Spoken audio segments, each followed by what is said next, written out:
Welcome to today's How to Be Happy, your daily step towards the life you deserve. You are a strong and capable person with every potential for success. So you need to be on top of things. This message is about how to influence a situation by being flexible and able to respond creatively to whatever is happening. Suppose that someone you know is often unpleasant to you, criticising you and being rude and aggressive. Just seeing this person or hearing their voice triggers irritation in you. So you're ready to snap back at them. You're both playing habitual roles with little or no control over what's going on. And there's little chance of things changing. Now, the more flexible and creative you can be, the better you can handle a situation like this. Ask yourself what you can do differently. For example, instead of automatic angry reaction, how about a sympathetic inquiry into what really is upsetting the other person? They clearly have problems. A happy person is not naturally nasty. And genuine compassion can work wonders. By responding differently, you interrupt the pattern of what usually happens. So there's a chance of things going in a different direction. So your tool for today is a pattern of interruption to influence any habitual situation you'd like to change.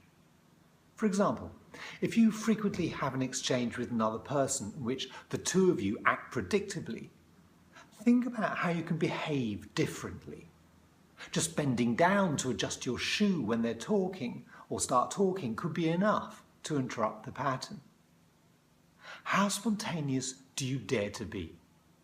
If you can come from a deeper, more creative place in yourself, beyond habitual reaction, surprising things can happen.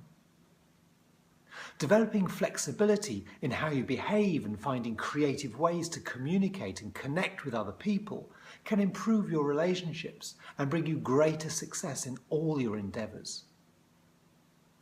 I hope you like that, and I'm sure we can all think of a person to whom we can try this out with. So go on, see how well it works. Now today, I'm going to mention to you another distressing headline on the BBC News headlines. The headline is "Record Numbers Call Childline Over Suicidal Thoughts." Now, this is something that, we at Insight and Zoomos, we get really kind of frustrated that we can't get ourselves out there, because this is exactly what we deal with. In the schools that we are in, we see that this is a big issue across all schools. For instance, one of our schools recorded that 70 of its pupils out of about 1,000 had listened to "I Feel Suicidal" 3 times or more on our service. So we know that these statistics are coming out and that support is there. Now, the report says most blamed lengthy waiting lists for services, a lack of information, or a refusal to help. And the report also says the chronic shortage of support is forcing many children to wait until they reach crisis point when they feel the only place they can turn to is Childline. The NSPCC Chief Executive Peter Walmsley said, "We have to understand why so many children are reaching such a desperate emotional state that they feel they have no option but to end their lives. As a society, we cannot be content that a generation of children feel so worthless, alone and cut off from support. It's up to us, all of us, to help them feel that life is worth living."